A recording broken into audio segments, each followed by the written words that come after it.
The views and opinions expressed on any program are those of the producers and/or the persons appearing on the program and do not necessarily reflect the views and opinions of FRC Media, Bristol Community College, or the City of Fall River.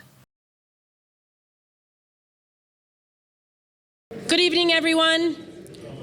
On behalf of the Flint Neighborhood Association, I'd like to welcome you to tonight's Mayoral Forum. Tonight's forum is an opportunity for our community to hear directly from the candidates for mayor. We have collected thoughtful questions from residents. Those questions will be asked from our panelists to the candidates. I would like to begin by thanking the Sociedad Cultural Asturiana for graciously allowing us to host this important event here tonight. Their support makes gatherings like this possible, and we are very grateful. We also want to extend our gratitude to Keith Tebow and RFC Media for streaming tonight's forum live for residents across Fall River can join us. And a very special thank you to a dear friend of ours in our neighborhood who generously provided the microphones and sounds for tonight. I also want to thank Herald News. They did walk in. They are also here as well. Before we begin, I'd like to recognize all the candidates who were invited to participate this evening. We thank those who are here tonight for making the time to join us.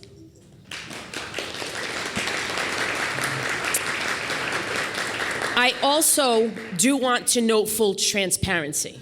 Mayor Paul Coogan let us know yesterday he had a prior commitment on his calendar and was unable to attend. Michael Vandal was sent a certified invitation letter, but it has not been acknowledged at the post office. I don't know. We respect each candidate's time and circumstances, and tonight we will move forward with those who are present.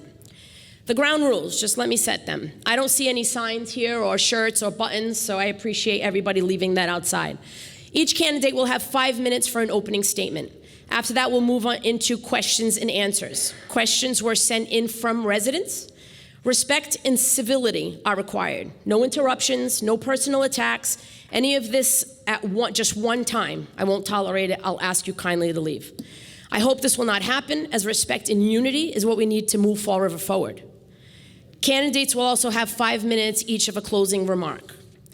The order of the speaking, we're going to start with opening statements in alphabetical order, starting with letter A. For closing, we'll do the reverse and start with Mr. Sylvia and work our way down to Gabriel. I do want to thank everybody again. Let us begin with opening remarks. Each candidate will have 5 minutes again. Fantastic. Good evening, everyone. Oh, that's loud. Sorry, I'm usually soft-spoken, so that's new to me. So I'm Gabriel Buma Amaral. I am born and raised Fall River resident. I did live in Somerset for a short stint as well. Moved back in 2020 to specifically run for office after I was told that I didn't have a say in the city that I grew up in and volunteered in. And I've been here ever since, fighting for you, my family included, but obviously for everyone. So that being said, I don't, there's no way to prep for these kind of things, right? There's no way to be ready for all this stuff. Who knows what everybody's problems are? I'm gonna look out to do the best that I can. You're gonna see that my answers are truthful, my answers are, genuine, and I'm thinking like you're thinking. I'm thinking as a father, I'm thinking as a parent, I'm thinking as a son, I'm thinking as, you are. An employee looking for work, or a city resident, a taxpayer. I think the way you think. We all have the same goals.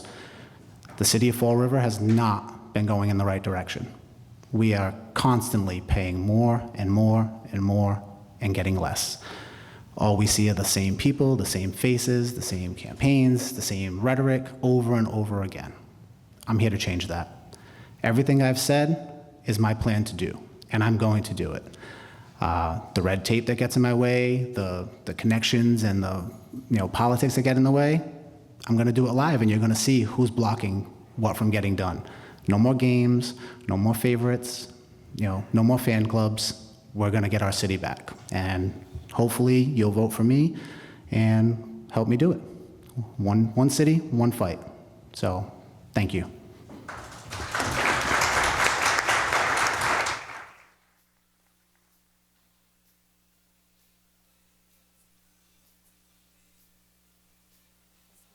For coming. I really appreciate everybody, and I want to thank the Sociedade Cultural Açoriana.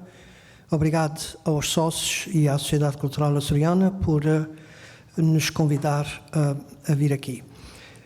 I want to thank Culture Açoriana for inviting me over here and let you know a little bit about me. I immigrated in 1988 with the American dream. And this is the top of my American dream. I cannot go further than here. So running for mayor to the city that I dedicate most of my life. I came with 21, I'm with 59. So over 36 years that I'm here, and I picked Fall River to have my kids and to educate my kids and be here. For years, I have given back. We're not going to have time enough to tell you everything that I did for this city, for this neighborhood, but was always thinking on the taxpayers.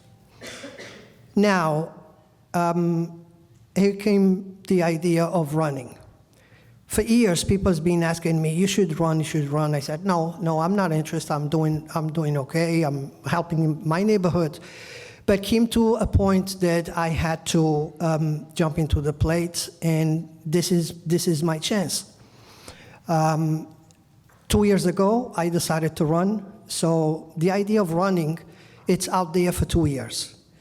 For about a year, I opened my financial report with the states, and I started really campaigning. But my campaigning started way before that. It's tough for a person to decide to run because everybody knows why, and it's very obvious that he's becoming another recycling campaign in Fall River. We don't talk about the facts. We don't talk about the projects, the plans. We just go and dig in people's lives that has nothing to do with the campaign and all the plans that we have to put forward. So, with that being said, I will have a chance to put out some of my plans if the questions comes that way, but I will be free to sit on your kitchen any time of day and go through my plans and get your support to become mayor of Fall River. Thank you.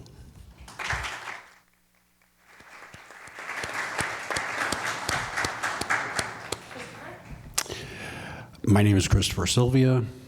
I would say thank you to the facility, but I cannot pronounce the name. I was born in Flushing, Queens, New York. I've been in Fall River most of my adult life. I had no intentions of getting into politics up until about 6 months ago. I'm not familiar with it other than the work that I've done within the community, and that kind of propelled me into wanting to change local government. When you start exposing the work that has not been done, when you start doing good, people take notice. And you okay? And you start dealing with the politicians that are there. I just thought they weren't doing an effective job with homeless, with drug addiction, with crime, with the way the city looks. I think we're all kind of fed up with it. Like Boomer said, the red tape is awful. Only if you're a regular resident, right? It's not awful for those who are connected. I started seeing those things, and I said I wanted to change it. So that's where I'm at.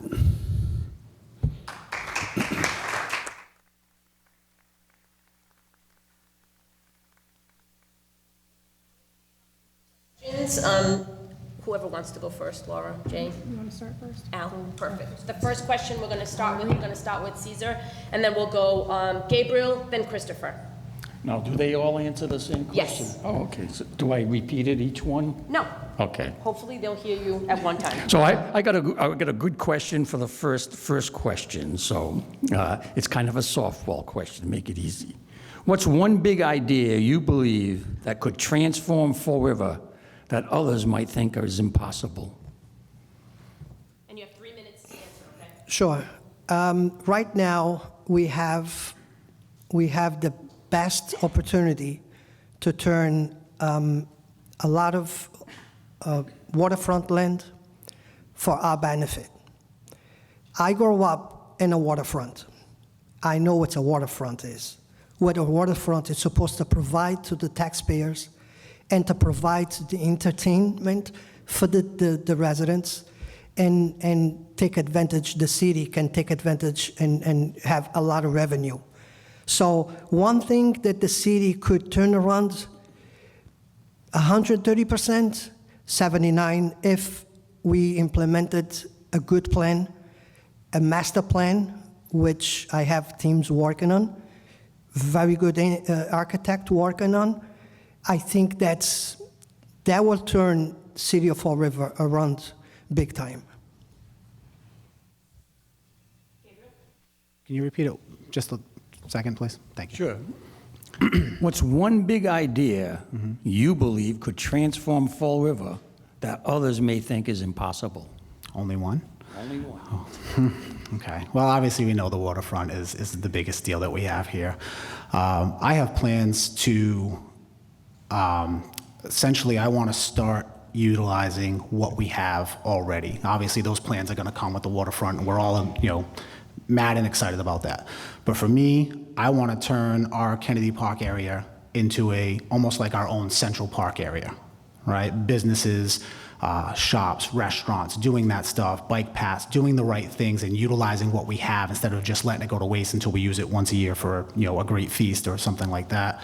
I think that'll generate jobs. I think that'll generate revenue. I think that'll generate the appeal that I know Christopher likes to work on and do those things and cleaning up and doing that stuff. I think that's a big part of it is working with our parks. And I think that is a big one.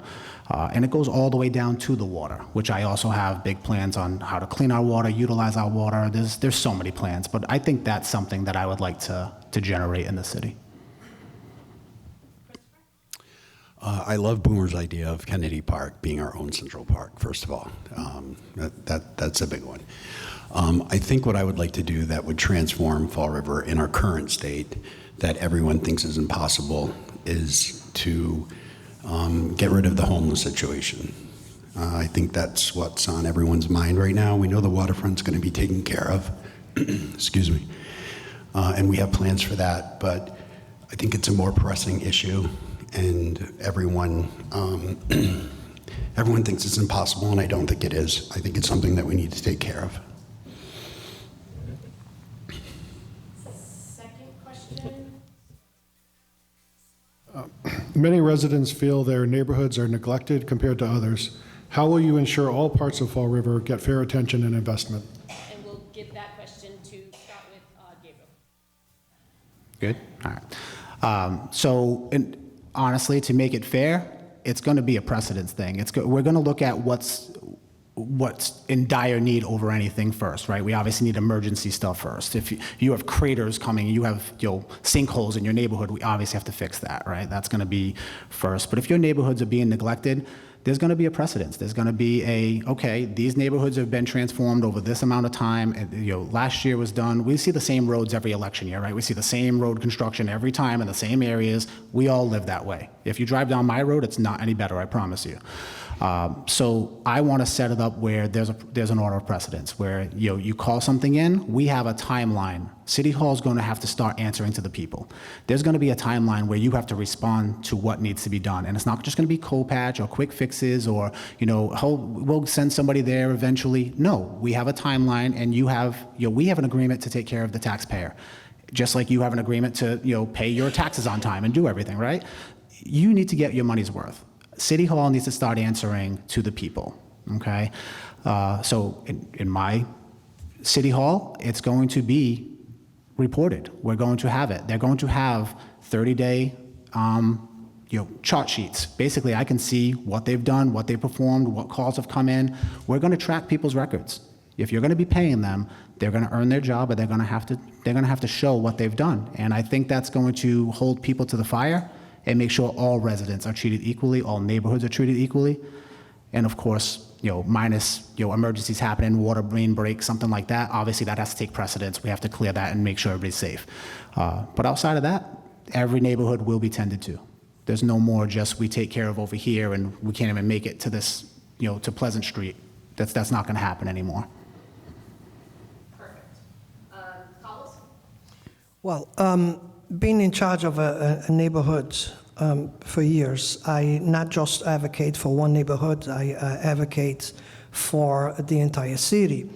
And the problem is, with every administration comes a favored neighborhood. Happens all the time. That should be straight across the board. If one neighborhood is going to get $1,000, it's 10 neighborhoods.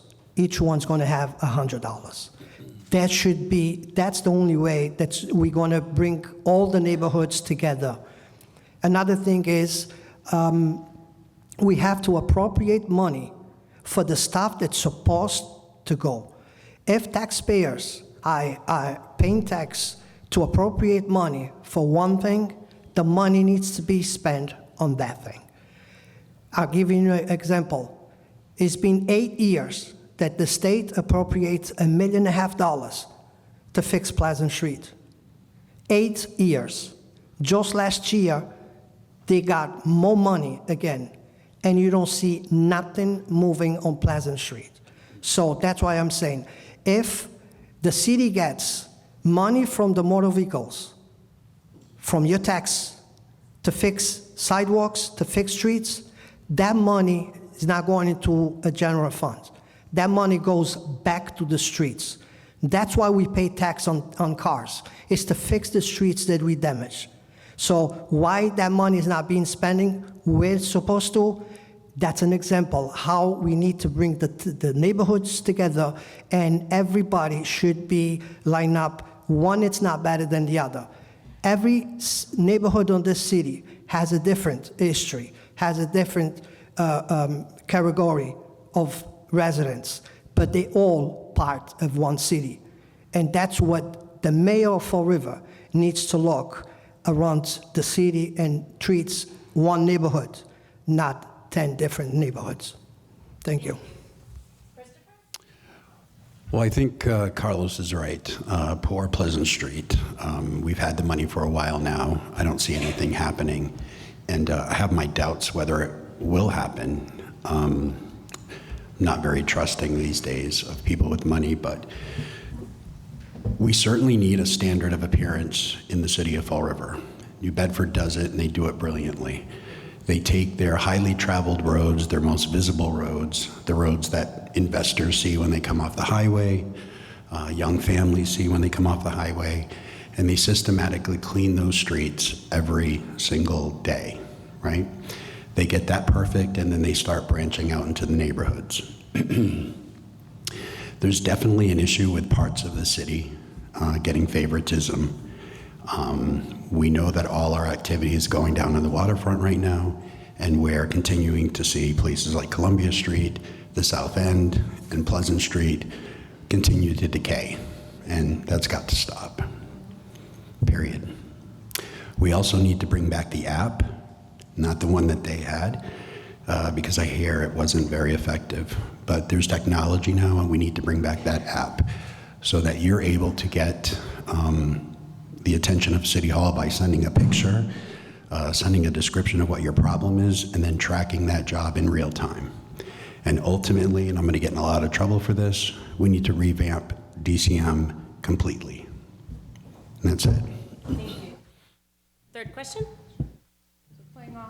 Playing off the neighborhood and city, what you all were just speaking of, in recent years, Flint residents have raised concerns about neglected infrastructure, vacant properties, and limited economic investment in our neighborhood. As mayor, what specific steps would you take in your first 12 months to address these issues, and how will you measure and publicly report progress so residents can hold you accountable? We'll start this question with Christopher, work our way down, so Carlos and then Gabriel. Laura, can you repeat that one more time, please? I can repeat that one more time. It's a very long question. In recent years, Flint residents have raised concerns about neglected infrastructure, vacant properties, and limited economic investment in our neighborhood. As mayor, what specific steps would you take in your first 12 months to address these issues, and how will you measure and publicly report progress so residents can hold you accountable? We have money for the Flint. We're talking specifically about Pleasant Street area, correct, right now? We have money. Again, I don't see any activity, or it's very limited.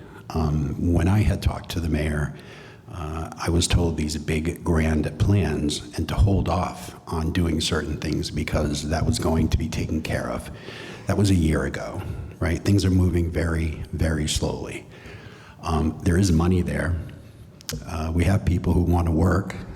I don't see it happening, and that would be the first thing I do, is start getting to these neglected neighborhoods and taking real action.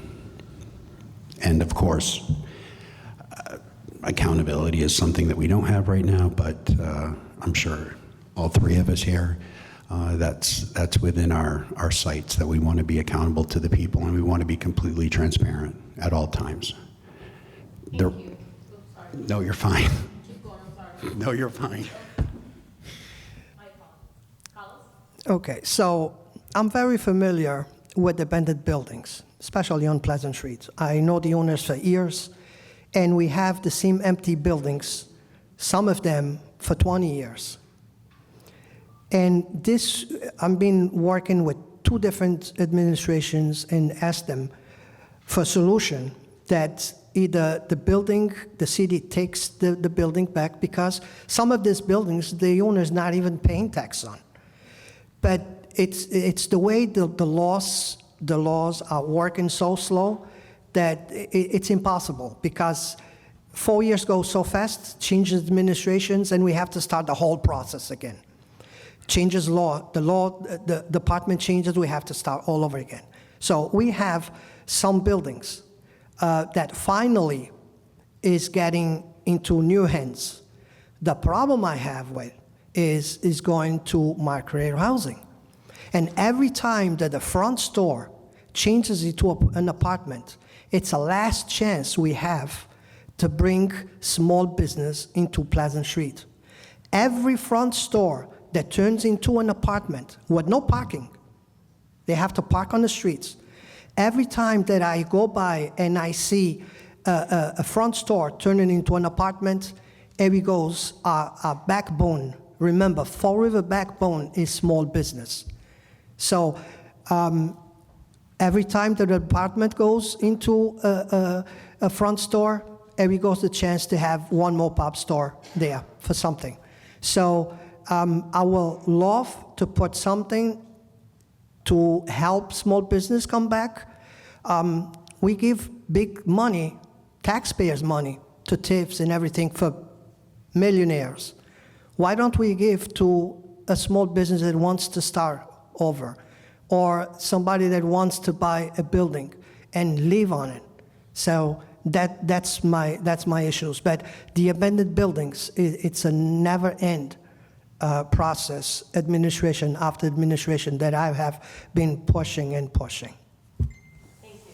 Gabriel? It's going to be accountability. At the end of the day, yes, I said it. Accountability has to happen, and that's on the city, but more so on these building owners, these landlords that just aren't doing it, just not maintaining it, not taking care of it. It becomes a hazard to the city. It becomes, a safe haven for crime, whatever it may be. It's just not working. So accountability, and public accountability. So there's no more hiding behind, oh, this guy donates to this one. It doesn't matter. They're going to be held accountable. Every landlord that owns these properties that have been vacant for years is going to be on notice. Either you're going to fix it, or we're going to find a way to take it from you and fix it ourselves. whatever it may be, whatever the city needs, however we have to work it out, we're going to have to go after them. You can't just come here and leave it here like it's storage. We're not the trash. We're not the trash company. We're not storage. You're going to come here and utilize it, or we're going to utilize it for you. That's a big part of it. I think accountability on both ends, but we also have to hold ourselves accountable. It's okay. It's important. We're going to hold ourselves accountable in City Hall as well and stay on top of this stuff. We spend so much time trying to overregulate the working person that's here currently doing it, or overregulate the landlords now and these home buyers and these small businesses. We're overregulating them, but we're ignoring the real problem here, which is all of the vacancies, all of the dilapidated buildings, the dangers that are there. There will be no TIFs, no ties for anyone trying to get market rate housing when I'm in office. That's not a thing. I don't believe it's going to help. I'm not against housing. I'm a real estate agent. That doesn't make any sense. I'm not against housing. I'm not against developers. They just need to find another way. These buildings aren't paying taxes. These buildings with 100 units in them, they're not paying taxes. There's no income being generated to the taxpayer, to the city, right? Oh, well, they're coming here and they're using the shops. Well, if all the shops are empty, what shops are they using? So if we're building 14 units in the Flint, right on Pleasant Street, we're building 14 units, where are they shopping? The corner store? Maybe. Okay, fine. Maybe doing their laundry. Great, got it. Is that keeping our city afloat? It's not. So we need to think bigger. We need to think outside the box and actually really put things that are going to work for our city. We need to generate small businesses and start bringing them in. I recruited and did retention for 16 of my 19 years in the military. Thank you. Networking is what I do. Bringing in top talent is what I do. And I have the awards to prove it for 19 years. And I plan on doing that for us. Thank you. Our fourth question, Al? So somebody already mentioned this. We have spent millions and millions of dollars here in the city to tackle homelessness. And the problem is getting worse. So the amount of money spent could have been spent in other ways that would be much more efficient. And so the question is, how do you feel about this? Do you agree, disagree? And what would your plans be to address the homeless issue in the city? Starting with Carlos again, and then we'll do Gabriel and then Christopher. So homeless, it's one of the big issues we have in Fall River.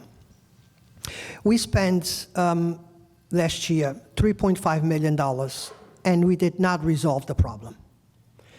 The money's going for salaries, somebody's getting good pay, but the people that need the help still not getting help. So it's easy to call the cops and just kick everybody out with not giving a solution where these people is going to go, because they're going to go to another place again. So here's my thing. And working with my team, we identify so far 300 homeless.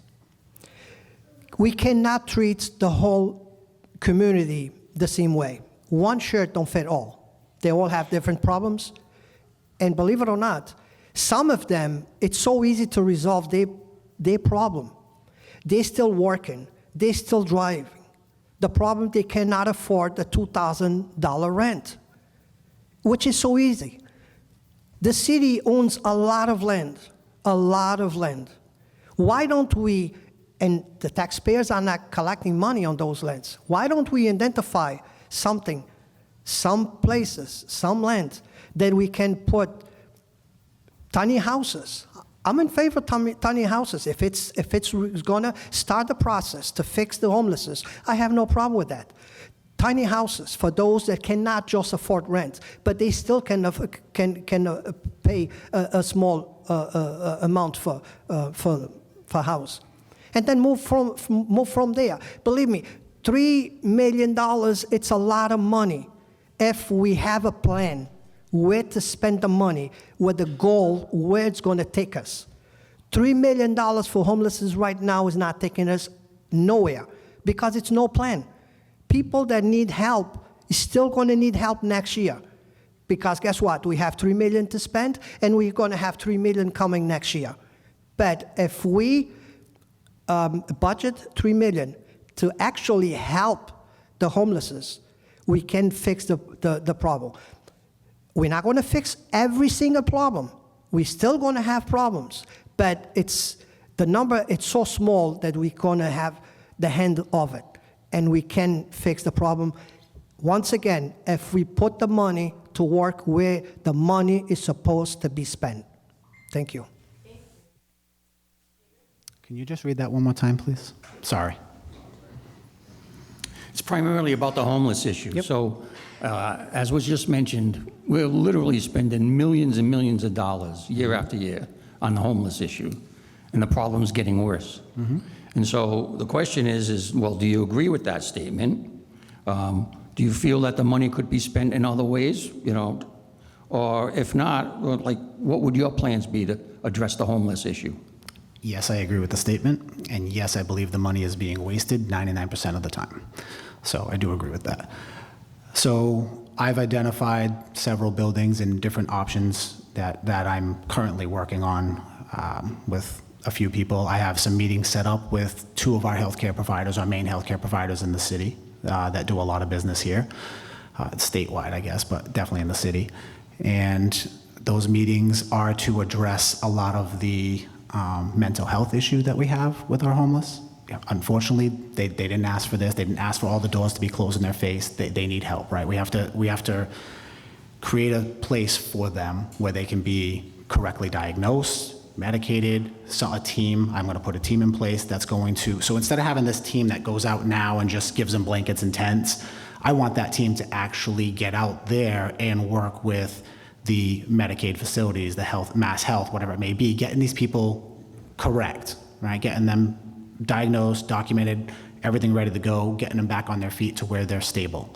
That's one. And so I do want to work with that. I have a plan with several buildings. I'll give you, a sample, I guess.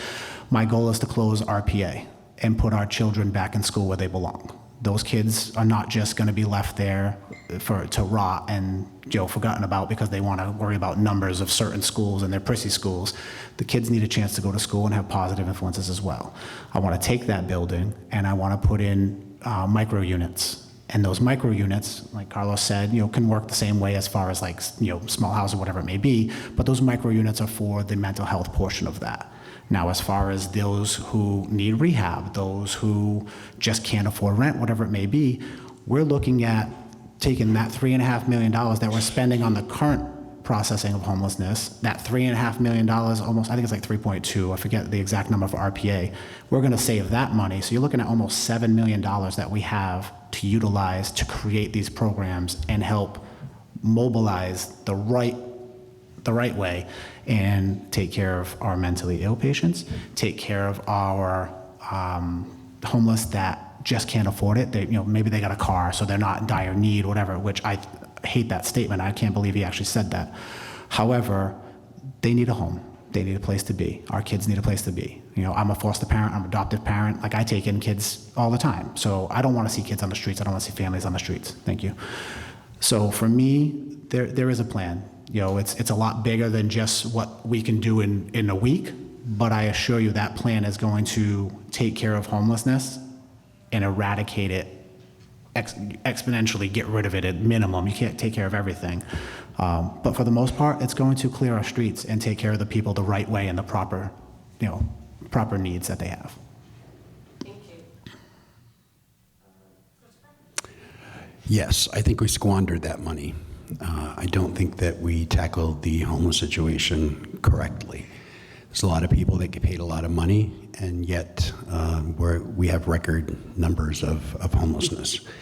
I was called into a meeting before the board, Dan Abrams and Kathy Clark at Stepping Stone, just 2 days ago, and I learned a lot about where the problems truly exist. We have dual diagnoses. We have a perfect storm right now. We have high rents. We have drug addiction, mental illness, and we have an inefficient homeless coordination going on here in the city. So my plan would be to start out tackling the drug problem, zero tolerance with drugs in the city of Fall River, start tackling the addiction issues, start calling in people from other states like Rhode Island, who's doing wonderful jobs with their homeless population because it's affecting everything in the city. On my ride here today, I got stopped at Bedford and Robeson and got asked for money from a homeless person. Turned the corner by Portugalia, and there's someone sleeping in the ATM. Came up Pleasant Street, and there's two camping out behind Shalmar. Is it Shalmar? I think, Ethan Allen. And that's just the ride here, right? So it's starting to spread all over the place. We've done an abysmal job with the homeless population. A lot of people got paid well. A lot of people continue to get paid well. And the population is exploding. So shame on the city, shame on all of us actually for not bringing that all together and coming up with an efficient plan. I think at this point we need to start calling in experts. We don't have any experts in the city for homeless. Sorry to say. And that's it. Thank you, Christopher. Question number 5. Jason? Fire and EMS staffing and resources are always concerns in our older city like Fall River. How would you prioritize funding and support for public safety services? We'll start with Gabriel. Okay, can you say that one more time? Sorry. Fire and EMS staffing and resources are always concerns in an older city like Fall River. How would you prioritize funding and support for public safety services? They are the priority. Without public safety, we have nothing else. Like, if we're not safe, what's the point of rebuilding and doing all this stuff? What's the point of bringing in 100 units if we don't have the firefighters to fight it? Something happens, right? At the end of the day, they are the priority. I do believe we need updated data to make sure we get the proper funding. You know, I plan to work with the fire department very closely, police department very closely, EMS. I want to make sure we have everything they ever need. Manning, whatever it may be. You know, I get called out on both ends. It's like, hey, you're gonna give them more people, and they're gonna take away their overtime. Well, what do you want me to do? Do you want me to staff you or not? So, and then it's, you know, hey, if you don't staff them, then the bill is too high, and you're giving them all the overtime, and now it's costing the taxpayers money. It's public safety, but it's gonna cost the taxpayers money no matter what. But the good news is the money's already there. We're looking at over $500 million budget. We have the money. It's the overinflated positions that we have everywhere else that are taking from our first responders who need that money, and they're going to get it. That's the best answer I'm going to give you. The fire department, police department, EMS, our first responders are going to get the money. They're going to get what they need, and then we're going to base everything else off of that. Because without them, what's the point of rebuilding a city that can fall down if they're not here? They're too important. Thank you. You're welcome. Well, every time that we talk about money and appropriate money, it's one of the reasons that I'm running right now is the fact that me as a taxpayer, I don't know how much money the city has. Because in 24 hours, we found an account with $1.5 million. So we have plenty of money. Forensic audit is my first thing that I have to do day one. It's a forensic audit.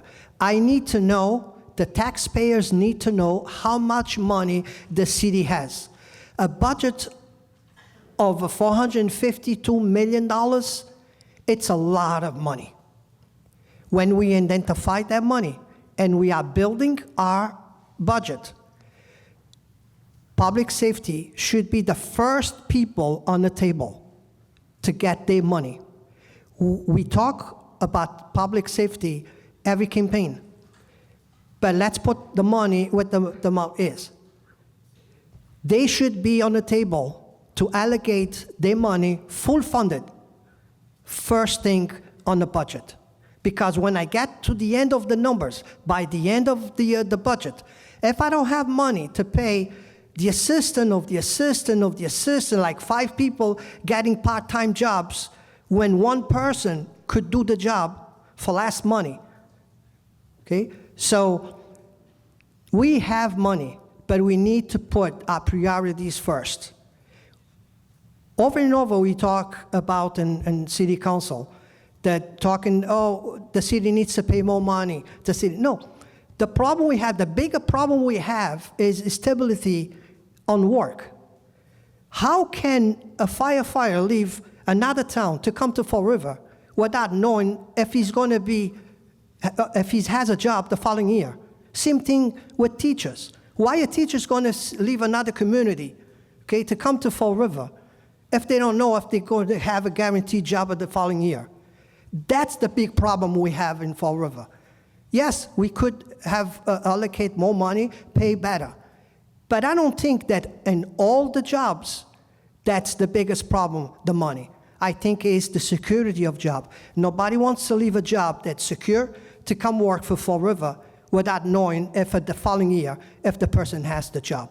So the money is there. $500 million, believe me, it's plenty of money there. We need to open those books, and we need to fund that money. Thank you. Christopher? I agree with these two. Fire, police, and EMS, if they're not fully staffed and fully functioning, you're taking huge gambles. And as we all know, as we just experienced, we took a gamble and we lost with the Gabriel House fire.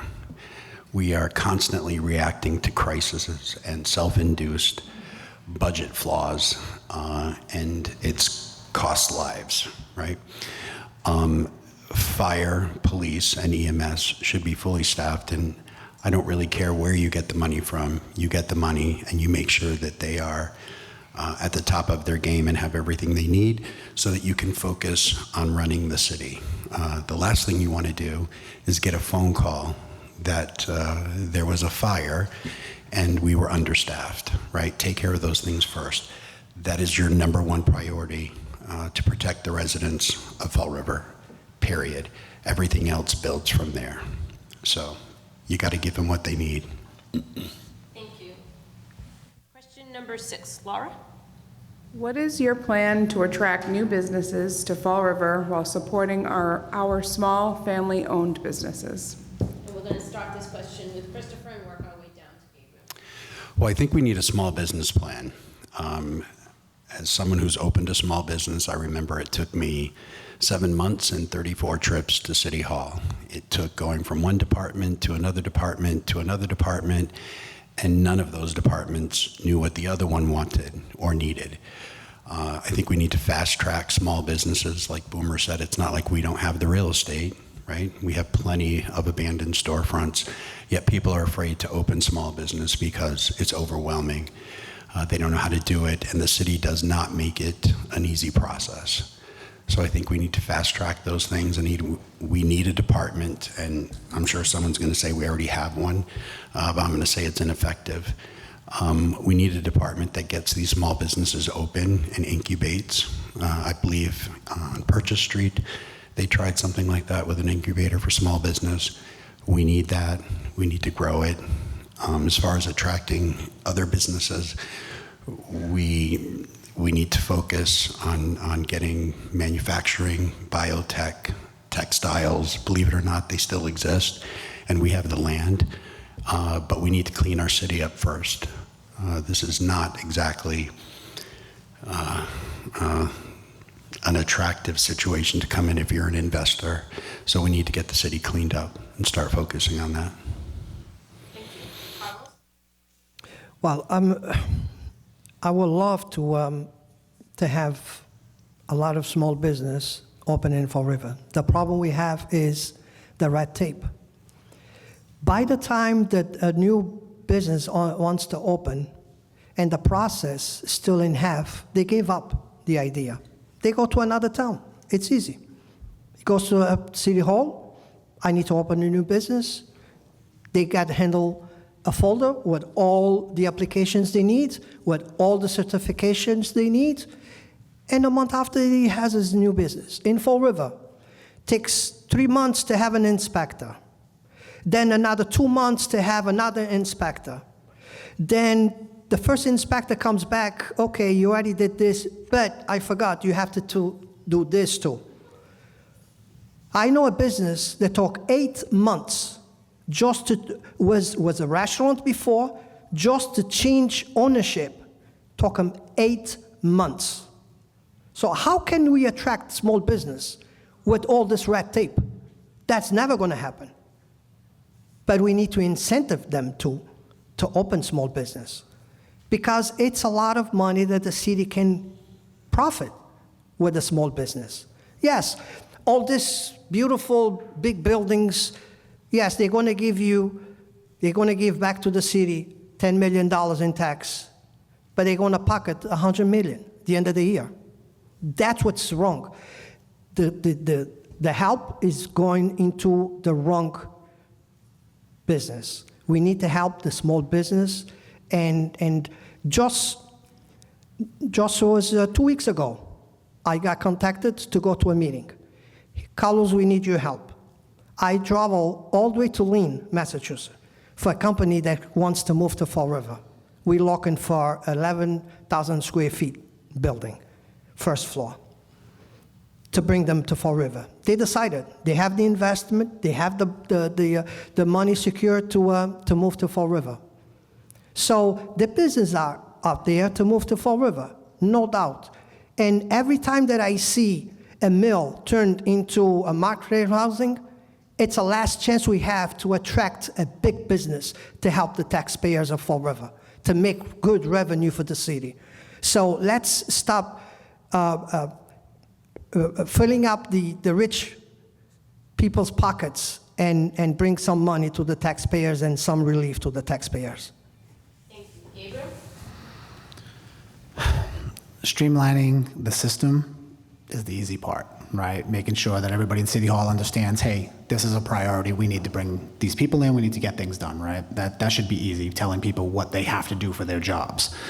It's literally what you pay them for. So we should be able to streamline it pretty easily. The problem with it is it's a multifaceted issue where you're looking at how many businesses want to come here when we are ranked between one and top 4 of the highest crime rate. We got stores like Rite Aid and Walgreens shutting down after being robbed 20, 30 times a day. No response, no reports, no issues, right? Nobody wants to be there. Yeah, the accidents, we're not reporting, we're not doing anything. So you have to clean up the streets. We have to organize it and do it properly, because we can bring all the businesses we want here. I can recruit. I've done it for a living. Recruiting's easy. Retention is not. Retaining the businesses, retaining the people that want to be here is not going to be easy if they're going to deal with the same issues and the same problems. But yet, we're understaffed here, we don't have enough cops in the sectors, we're getting robbed. It's not going to help us. We have to work it in order. We have to clean our streets. We have to focus on the homelessness. We have to focus on the crime. We have to focus on our first responders, making sure we can handle it. And then we also need to do that while my team is recruiting. There's no more, $1 million party planners at the RDA. That's done. That's not happening anymore. We're not giving away $3.5, $4 million to go do this and go generate this, and nothing is generated. We know that. The money's gone. There's no businesses here. That's not happening anymore.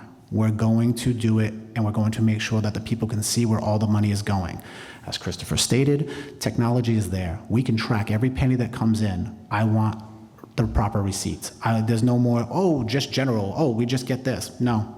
If there's no line item, you stole. That's how we're going to look at it. At the end of the day, if we're cleaning, yes, I know. I said it again. If we're cleaning up the streets and we're doing the right thing, the businesses are going to want to come here. We know the waterfront's going to generate a ton of interest, right? It's going to generate a ton of that, look at Fall River. We have the best views in the state.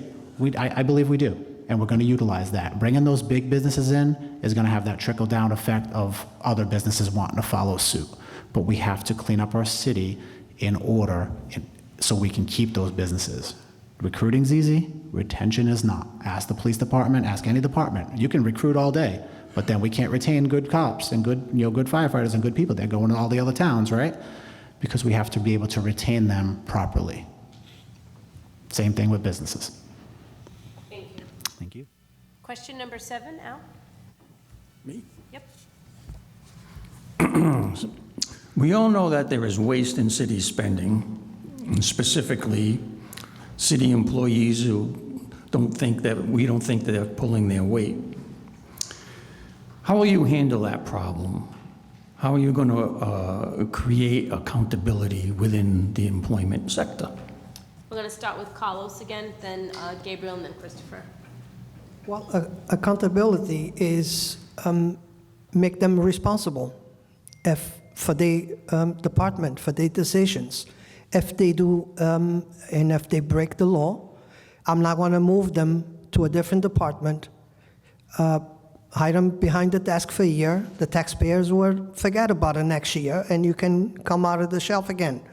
I'm not going to give them $64,000 and say, go home, so people don't see you in here no more. Accountability, it's very important for an administration to look at the taxpayers' eyes and say, it's not corruption here. Everybody's doing what they're supposed to be doing, and if they break the law, they do the crime, they pay the time. That's my policy. If when I got to the 6th floor, that's how I'm gonna make everybody responsible. No more games. That's it. Thank you, Gabriel. I'm sorry, can you just repeat it? I want to make sure I answer it, to the fullest. Thank you. So we've been talking about the waste within the city, and specifically this concern about city employees really not pulling their weight. How are you going to handle that problem? Several ways. The accountability is obviously key, as Carlos said. Where I come from, we had to justify our job every 30 days. We didn't have to justify our job every contract, right? There was no everybody's automatically getting a raise just because it's in the budget and we're going to raise it to 2.5% and we're just going to do it anyway. That's not going to happen anymore. You're going to have to show us. You're going to have to justify it. There's going to be a track record. You're going to have. You want these department heads want to make this kind of money, you're going to have to track your employees, you're going to have to track yourselves. And it's my job to rate them, right? So based on what they've brought in, what they've done for the city, where the taxpayers feel they are, that's going to be their accountability. So we're going to have a justification system where they have to tell me, what did you do these 30 days? What did you accomplish? What came in? How much of it was accomplished? What are the holds up? How can we help as well, right? Because some of it has to go upstairs, some of it has to be signed off, right? I'd imagine. So there's accountability for everywhere, but it's going to be documented accountability. So now when people are coming in and they're saying, oh, we're automatically going to get a raise, or we need more money, because that's just what they do. They go in front of a bunch of people and they sit there and it's like, we spent it all already, so we need more. No. You're going to have to work within the budget you're given. That's one. The accountability is going to be there. It's going to be in writing. So there's no, oh, I had a meeting with him and everything's fine now. And no, the taxpayers are going to be able to see. They can request it. You can do FOIA requests. Councilor Peckham's great with those. He can grab those for you all day, right? There's plenty of councils that could do this. Get the paperwork, get the documentation. They're going to have to prove it. So the accountability part is easy.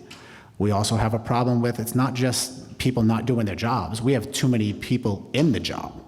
When I have 4 supervisors and 6 workers in the same field, that's a problem. There's zero need. So now I'm paying $150,000 for both of these. That's $300,000, and I'm only paying these guys $54,000. I can get rid of 2 of those and hire 4 more of those and still save the taxpayers money. That's what we're going to do, because now the job is getting done. I don't need a supervisor to the supervisor. I just don't. If you can't handle it, then we had team leaders. I didn't need a battalion commander in my watch, right? So at the end of the day, yes, third time, we're going to make sure that the accountability is there.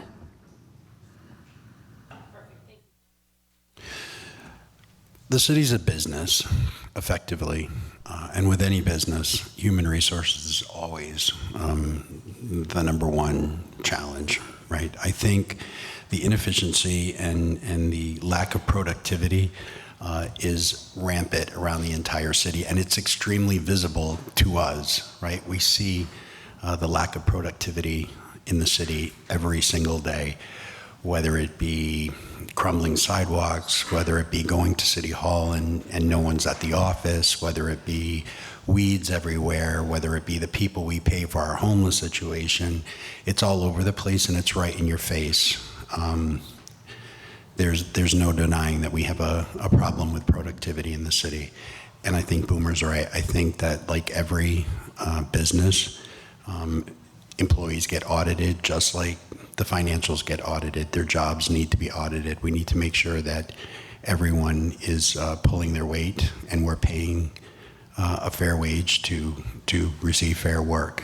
And I agree with just about everything you said. I mean, I think we need to keep an eye on it.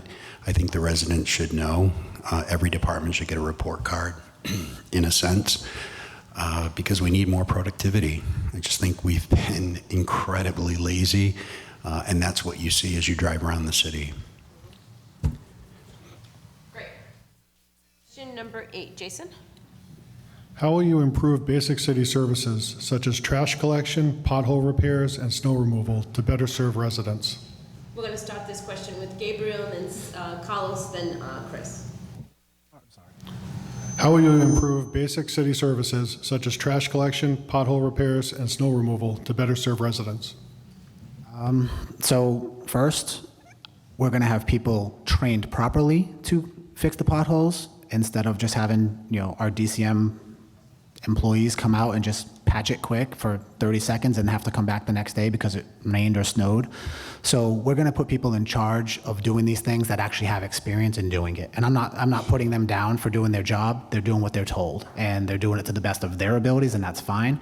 So either we need to train them better, or we need to put somebody in there that understands these are the 3 major issues of doing it, right? Maintaining our sidewalks, maintaining our streets, actually repairing the potholes. We just do a lot of patchwork.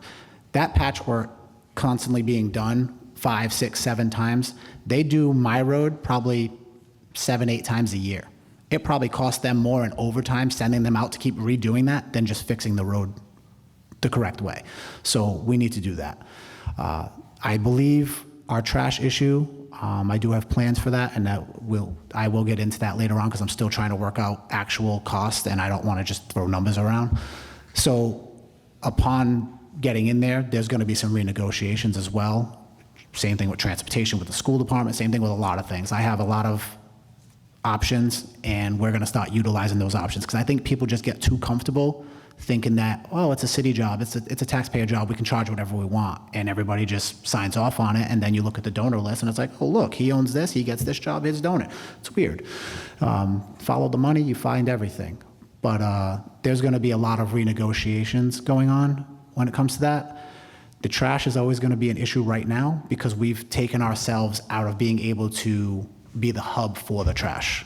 We took ourselves out of that, right? No incinerator. We wasted all the ARPA money, so we didn't want to bring an FDA, a new one in that's all approved and top of the line where all the towns could come to us. We put it out there. We wanted it. They ignored us, and they squandered that money, and now here we are, still paying for trash, probably 3-fold, 10-fold if not. So we are definitely going to have to work on the trash portion as far as the renegotiations, but as far as the streets, it shouldn't be as much work as everybody keeps making it out to be. It shouldn't be as expensive as everybody makes it out to be. I worked in water and sewer. I understand what it entails to do the job. Why are the gas companies, electric companies, they're all digging up the road and doing a horrible job repairing the roads, which means we end up with the cost again. That's going to stop. If they're going to do it, they're going to do it correctly, or they're not going to be able to. We'll have to find another way. So holding them accountable, holding these other people accountable that are working on these things has to be done. Well, I feel bad for the city employers, especially DCM, because they really understaffed. They get pulled to 3 different places in one day, and they need help. They need more people, just like the parks or cemeteries. They need more people. They struggle to get a truck. The other day was a fight at city council to get a truck, 1 truck. So that's how bad it is. When it comes to trash, let me just remind the taxpayers of Fall River. 10 years ago, we bonded $8 million to buy 7 brand new trucks, trash trucks, after one employee got hurt on the back of a truck. Less than 1 year after, we sold those brand new trucks, less than a year, for $1.1 million. And we still had to pay. The taxpayers still had to pay the bill. Then I put the question on the ballot with the friend of Michelle Dion. I put a question on the ballot if the taxpayer want to do a transfer station. We got 10,055 votes saying, yes, let's build a transfer station.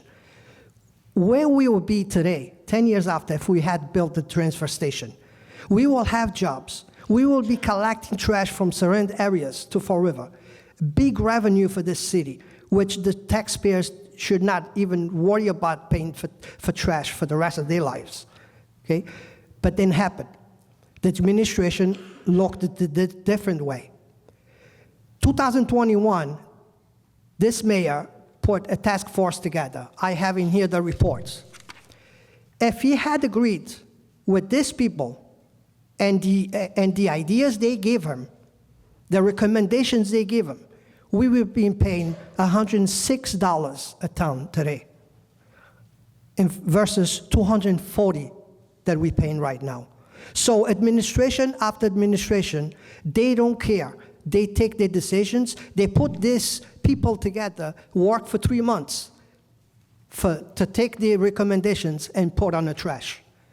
I got contacts for some of these people. Say, Carlos, if you become mayor, this is the solution to resolve the trash once and for all. Again, that's our third time that we're going to try to resolve our trash problem. Just on the trash, the taxpayers lost a lot of money, and I just told you why. Thank you, Christopher. Infrastructure and trash, I can tell you that we have huge issues. I hear about it every single day, how roads get covered and recovered and uncovered and dug up, and hear about it every day. I'm not comfortable answering the question. I just don't know enough about it. I could say I could do a million things for you, but I just don't know enough about it. So I would surround myself with engineers and people. We have a great engineer in Aguiar. I would surround myself with people who are experts in that field and share my vision of a clean city, walkable sidewalks, and streets you can actually drive on and make sure the job gets done. Love to answer that question, just don't have all the facts right now. Thank you. And Laura? What's one lesson from your personal or professional life that you believe will help you as mayor? We're going to start this with Christopher and work our way down. Getting beat up all the time. That'll be a big help. I think I've had to overcome a lot. I think I've struggled a lot. I think I've overcome it. Maybe not the best way all the time, but I know how to build bridges. I currently have friends who are crazy on the right and friends who are crazy on the left and friends who are crazy straight down the middle. So somehow I've gotten the gift of building bridges, and I think that's extremely important to rally a community and rally a city, which I've been known to do once or twice. So I think in learning that skill, that'll go a long way. No mayor runs the city alone. Wouldn't be me, wouldn't be Boomer, and wouldn't be Carlos. It takes a team and it takes an entire community to do that. Thank you. Before I answer that question, just 2 seconds. I forgot to tell you the number. The transfer station was going to cost the taxpayers $13 million 10 years ago. Just to pick up the trash 1 year, next year, the taxpayer is going to pay $13.5 million. Just 1 year, just to pick up trash. Well, I think that I have accomplished for years numerous of things for the city of Fall River. And every opportunity I have and every accomplishment that I did, I had different teams. People have ideas. They want to be listened and they want to go to action. I was able to do a lot of that stuff because I had the good teams. And I gave them the support. That's the only thing they want. It's plenty of good people in this city with good ideas, but they just got turned down. And people still working and dedicating lives and hours volunteering for this city just for one reason. They like the city, and they want the city to move forward. So I did a lot of projects. I never did them alone. It was always a teamwork. And I think that's what I'm good at, and that's what I'm going to bring to the 6th floor. Every team, for every idea, let's move forward. Thank you. Gabriel? I mean, I build teams to go to war with. I think I have that one pretty much down, building teams. For me, I think my biggest problem was I want to solve it all myself. I had a problem with asking for help, right? So I figured, I'll just do it. And then my health suffered for that. So I learned a valuable lesson with being able to delegate, being able to trust in other people and give them the reins sometimes. So I had a hard time with that for a while. And I think I've corrected that. And though I say, my team's gonna be small and my circle's gonna be small for many reasons in this city, we've seen what happens when you don't. But for the most part, it's getting the right people in the right places and trusting their ability and trusting your judgment in them. Obviously holding them accountable, but I think I've learned that you need a team in certain things. I can't run the city by myself, right? There's just some things I can't do. So for the most part, building teams, retaining those teams, being the best, I've done that for my whole career. No matter what I've done, I've been the top sales, I've been the top recruiter, I've been the top trainer, and it's because of those around me. They made me look better than what I actually was. So I think I have that ability down, and now I just have to trust in those people. So delegation, I think, is gonna be the one thing that I've learned to embrace and keep that trust in them and let them do it. Question number 10, Al? With the news of the possible contamination at the Lewison Street incinerator complex and the possible safety issues associated with that, with the neighborhood and environment, would you test the land first for contamination before spending the entire $16 million on that project? We're going to start with Carlos. Definitely. Not just that area. And to tell you the truth, I think the neighbors should be concerned. And I know we have a candidate running for city council that's very worried and is being very open about the process that needs to be taken and bring the attention to the neighbors there. Not just that. The problem is we have projects like that with contaminated land everywhere in the city. The big boys get the land, the big boys get the TIFs, the big boys get to build whatever they want, and the taxpayers just have to accept everything. Everything that comes from the 6th floor has to be acceptable. So I don't think, I speak for myself, but I'm pretty sure that every candidate on this table will agree that we need to investigate. Usually I say it, and in Portuguese, it's a Portuguese say, se não é bom para mim, não é bom para ninguém. If it's not good for me, it's not good for anybody else. That's my view. Thank you. Gabriel? Yes. There's no other answer needed. Yes, I would absolutely do that. I wouldn't want my kids living in that. I wouldn't want anybody's kids living in that. And my goal is to protect my family. My goal is to protect yours as if they are my family. It's the same way.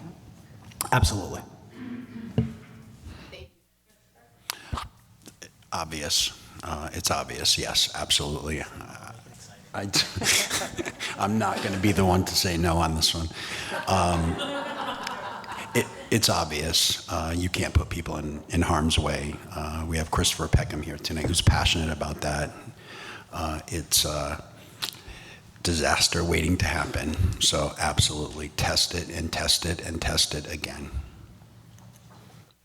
Thank you. Question number 11, Jason? Okay, time for hard ones. If you had to name Fall River by one song, what would it be? Oh, we're going to start this one with Gabriel, and then Carlos, then Christopher. All right, I'm going to need you to read that question really slow while I think. Okay. One song? Oh, God. I don't know who wrote that, but that's a terrible question and a great question all in one. So thank you, and don't do it again. I got nothing. Okay. Very, very few times. Yeah, very few times you'll catch me with not something to say. I got nothing. I don't know. I can't think of that right now. I think somebody already gave the perfect name for Fall River song, Viva Fall River.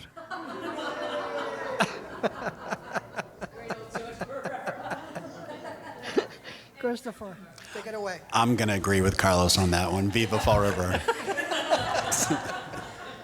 had to add it right to the ice type of question, right? That was good.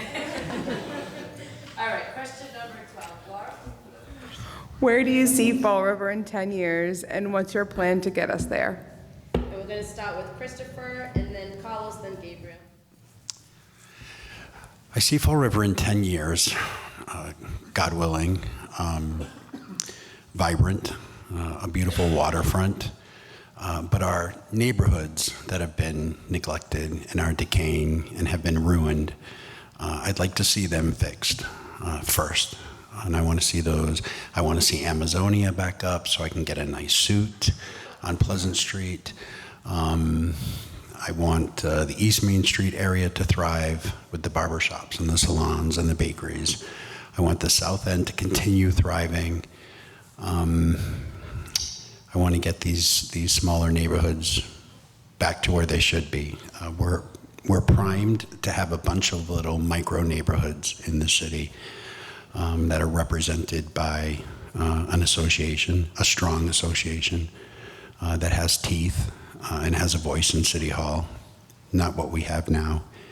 A thriving waterfront, young families, good education, great schools. I want to get us off those awful top 10 lists of worse and be happy and thrive.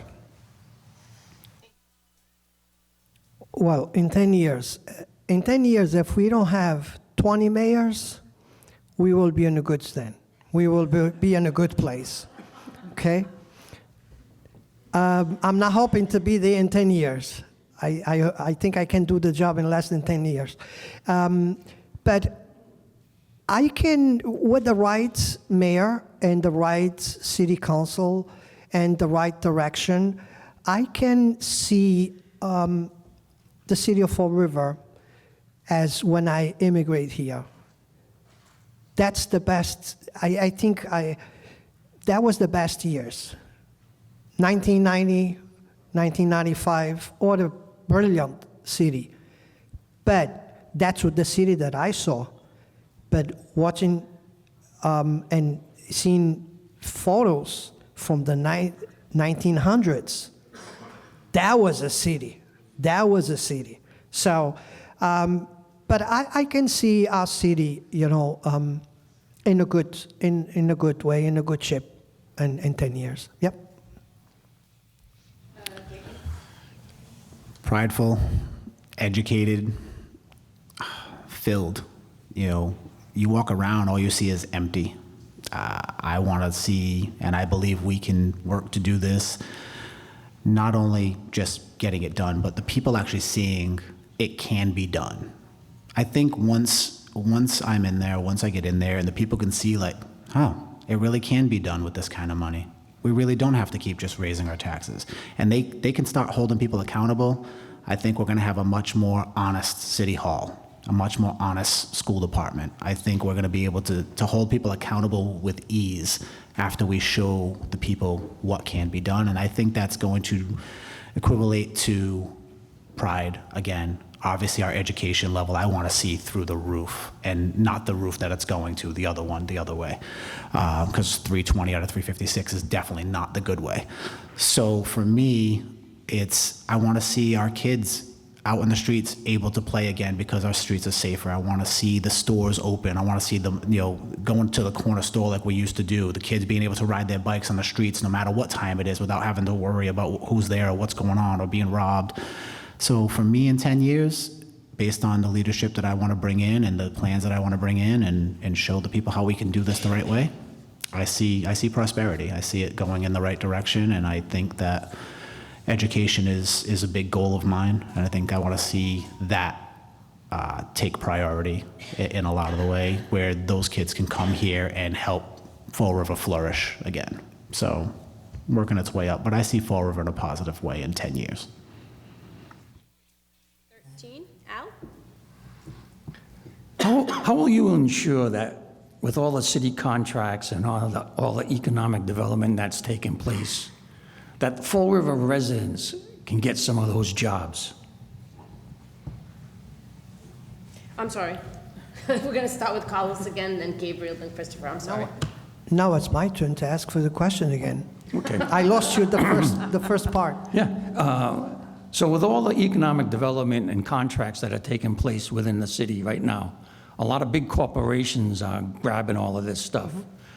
How will you ensure that city residents, Fall River residents, can get some of those jobs?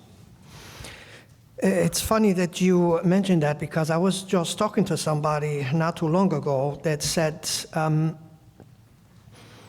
I agreed that economic development opportunity, it's on 79 right now, okay? Because all the other economic development that's going around the city is for a few, not for the taxpayer. And it's going to be hard because this administration is holding back and hiding a lot of contracts that's going on 79 right now. We cannot get information. We don't know how many contracts are out there, who's buying, who's for how much, because word is now that the value is half a price, could be half a price. So it's very hard with this administration to find out what contracts it's out there. But I do believe that it's not too late.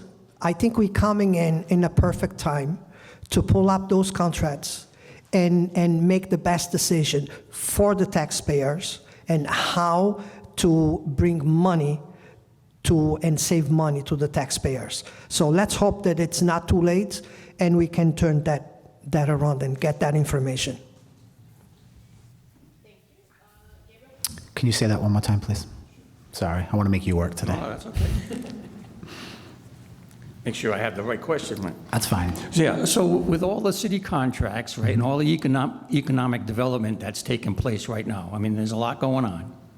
But how will you be able to make sure that city residents, Fall River residents, can get some of those jobs?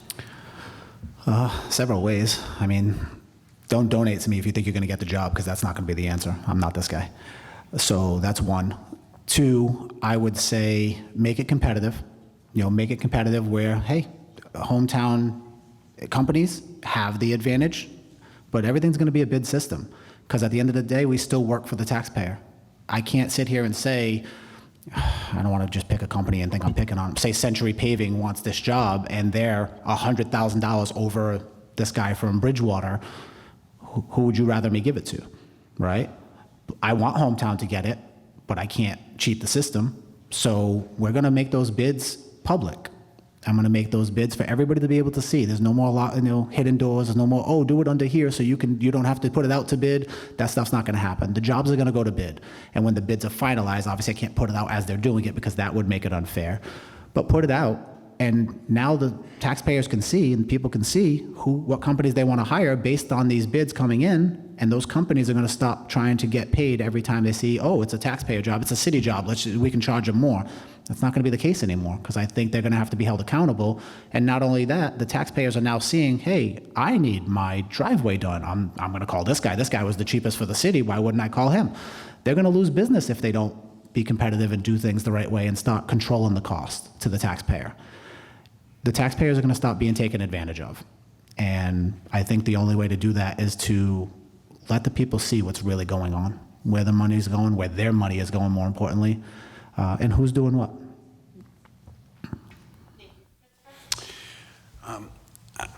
I agree. This bid system, all jobs within the city that have to do with contracting and things of that nature should be put out to bid. And before it's put out to bid, residents should see that.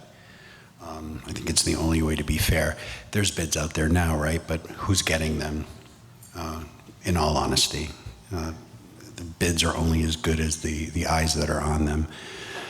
So I think there's a consensus here with everything is that the people of Fall River just don't know what the hell's going on, right? So I think we need to take that shroud off of City Hall and make sure that everything is transparent. Transparency is a big buzzword around here in the city. And I wish we could use another word for it, but it would be rude. So I just think, everything that has to do with the city, any of the work that has to be done in the city has to go through a bid, and it has to go to people who truly deserve it, not just the few. A lot of contractors here consistently get the same jobs over and over again, right? But we have a bidding system. It's just not good. Thank you. Question? Fall River has faced challenges with its tax base. How would you balance raising revenue without overburdening homeowners and small businesses? We're gonna start with Gabriel, Carlos, and then. Okay, can you say that one more time? Sorry. Fall River has faced challenges with its tax base. How would you balance raising revenue without overburdening homeowners and small businesses? Well, right now we have 30% of the population paying 100% of the bill, and that is the property owners. There's no imagination in City Hall, there's no answer, there's no nothing. We need to fix that. So one of my plans is to work with zoning, work with all the property owners that can do it. And it's not for everybody, I understand that, but like I said, no more tips and ties for the 100-unit buildings that don't bring in any revenue. I would rather, you come to me and say, hey, I have this plot of land, but it's 5 feet over a variance. I want to build a 3-family here. I would rather give you that variance, give you the extended money that you would need to do that, and build a 3-family, 4-family, 6-family. I don't really care. At the end of the day, I'd rather you do that and build that for $200,000, $300,000. Now, that property is paying taxes. Your rents can be lower because you don't have these $1 million mortgages, so you can help on one end with the rental issues and the cost of living issues, and we can help on the other end where we're still getting the units, we're still getting the properties, but we're actually getting buildings that are paying taxes as well. So the homeowner generates wealth for their family, the tenants can save and be able to afford a cost of living, and the city gets paid. Everybody wins. Working with the taxpayer, not abusing the taxpayer. I want to lower taxes immediately. The second we do the audit and find the money, my first goal is to, obviously, first responders, and then I want to lower taxes for the elderly community. If my taxes go up, which they have exponentially in the last 6 years, conveniently, they've more than doubled in that timeline. If their taxes go up, they can't just go out and just go get another job or go work more hours. That community has done their time. They've worked, they've earned it, they're there. Most of them on set incomes. We have to stop doing that to them. And I want to lower their taxes. I can go out and go work more hours and figure it out and complain at City Hall and go to City Council meetings and yell and throw things, right? That's not going to help anybody. It's not going to help them. We need to help them. And I think we can do that by utilizing the current properties that we have, the land we have, and helping them generate more money while easing their cost of living as well. I think it helps all of us. Thank you, Carlos. Well, I'm going to give you an example. If you have a budget yourself, home, it's only 2 ways that you have to bring it back to your number that you feel comfortable, okay? Either you're going to cut your expenses or you're going to fund another job to bring more income so you can afford what you're buying. The problem that Fall River has is every time that Fall River needs money, they go after the taxpayers. They never think outside the box. How can we make revenue, new revenue? I'm going to give you just one small example. The city of Fall River, the water department, owns about 30% of the land in Fall River. They buy the land, they fence the land, we taxpayers lose tax revenue from that land. Why don't we have that land making revenue for us? It's plenty that we could do with empty pieces of land. And I understand the water department buys the land so we don't disturb the water pipes.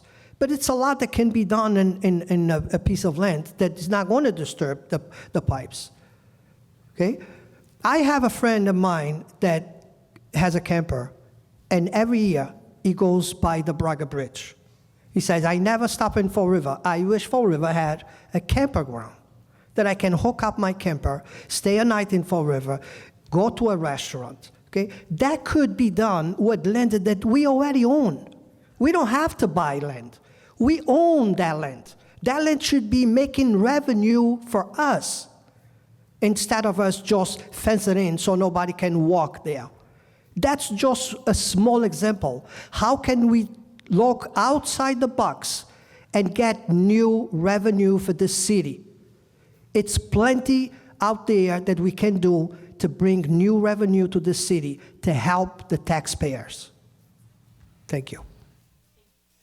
One more time with the question, please. It's been a while.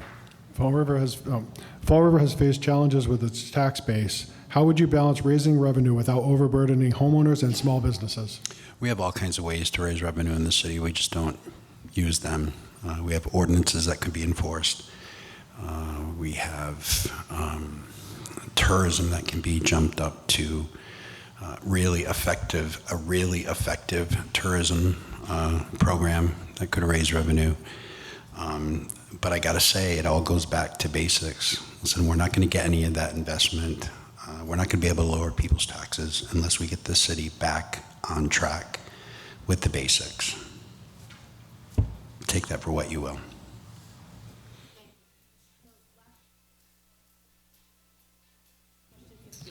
Okay.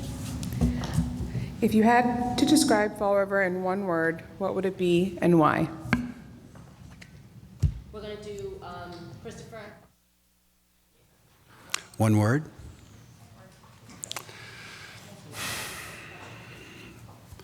At this point, potential.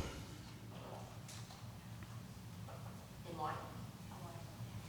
What is it? And why? Oh. I just think we have a ton of potential, especially since we've had years of wasted potential.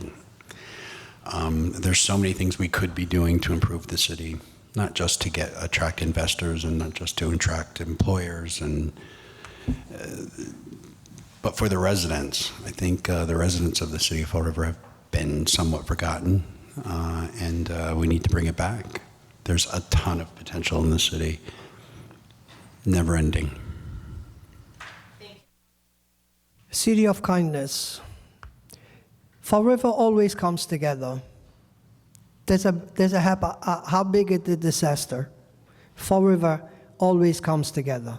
Fall River looks over the neighbor. Fall River, that's one thing that I love about Fall River, and I will not change Fall River for any other city, is the kindness that this city has. We struggle, but we help each other, and we always survive. So that's the city that I love it for, that I fall in love. When I got dropped off on Alden Street at 3 o'clock in the morning because my flight was late, like always. But that's the city that I fall in love. I went for about 2 months to East Providence. I needed to come back fast, and I had no train at that time and no car, but I need to get back to Fall River. So yeah, the kindness of the people, that's what I love about Fall River. Home. At the end of the day, it's home.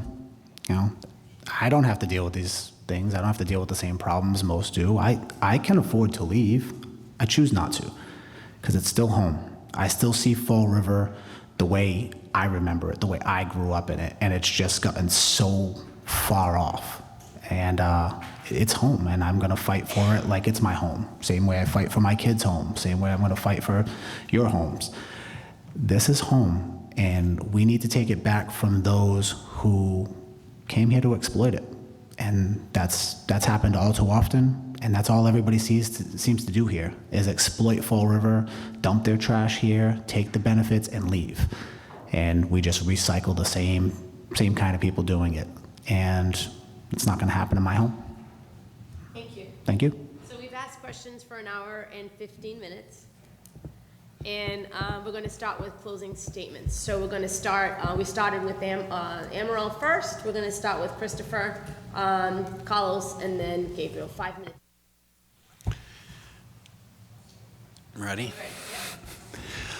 I think we learned a lot tonight. I think we can all agree that transparency has been an issue, accountability has been an issue, that there's a shroud over City Hall that's existed for a really long time, that we all have plans. I feel like we all sincerely want to do this for the right reasons. I don't think we're in it for self-gain. I know I'm not in it for self-gain. It doesn't pay enough. I know Boomer's not in it for self-gain. He gets paid more than he would being mayor. I think we're all in it for the right reasons. And I'm excited to do it for the right reasons, finally. Thank you.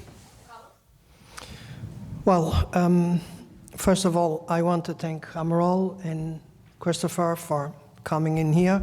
Too bad the city of Fall River cannot have 3 mayors, because I think we all do a good team, all 3 of us, but we're just here for one reason. We don't like the direction the city is. We don't like the way the city's been not affected to the taxpayers, and that's why we're here to make the change. And here's the thing. One of the reasons that I run for, I have in big numbers. $516 million in 5 years from $272 million. I think that's a big reason for a regular guy to come and try to fix this. This is just gonna, it's like a snowball. This is just gonna keep growing and growing and growing until we put a stop on it. That's why forensic order, it's my thing. I think needs to be done first of all. I'm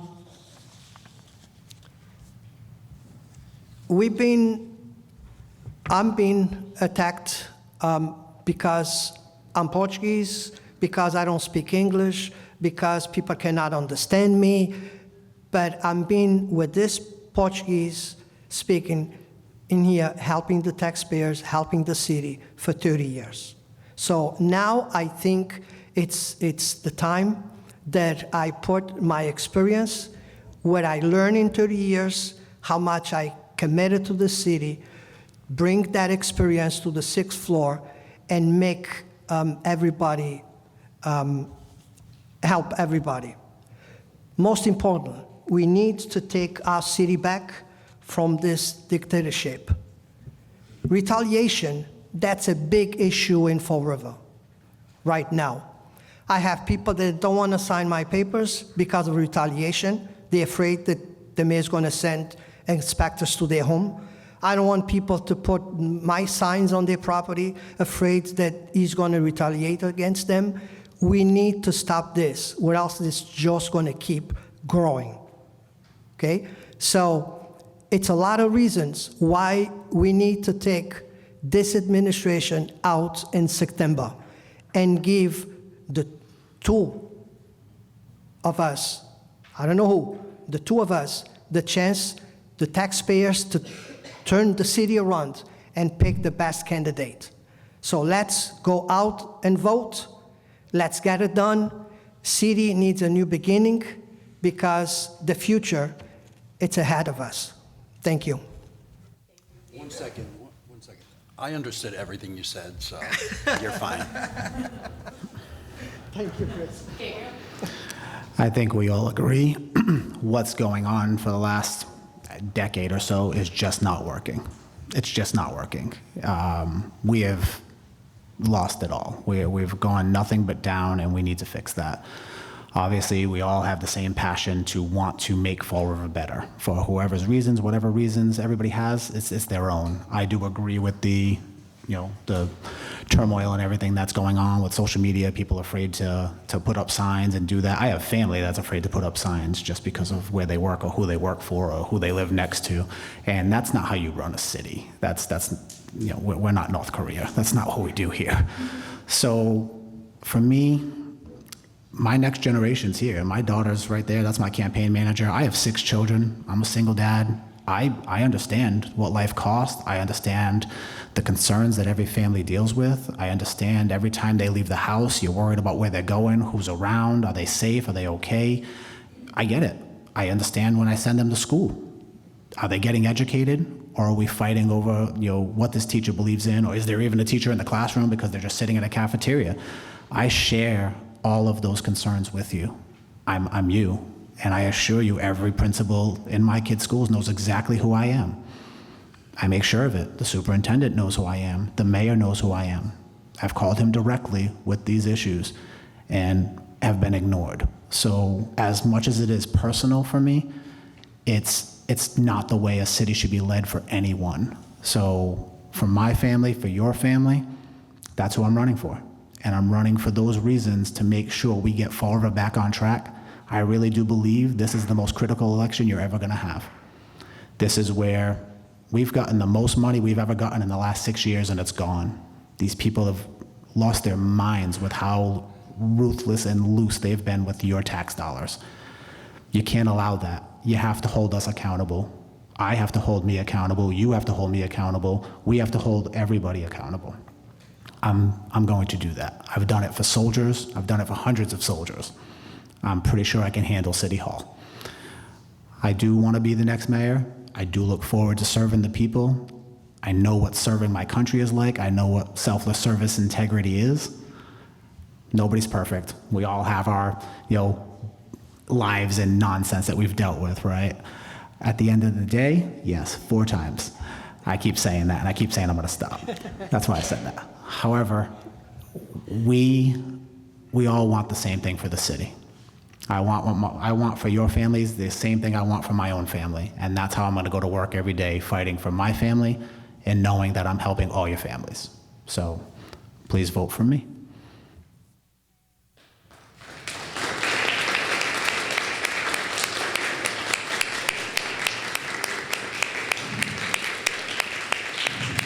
So as we conclude our night, the first thing I want to say is I thank each and every one of you for keeping the quorum and the respect in the room. That's big, and this is what we need to prove to continue Fall River, that we can continue this together and in a respectful way. I want to thank the candidates. Thank you so much. Yeah, no problem. I want to thank them for actually coming out and speaking to the residents so that you can go to the ballot with some information, something to think about, and let's just try and change Fall River for the better. That's all I have to say. Have a good night, and thanks for coming out.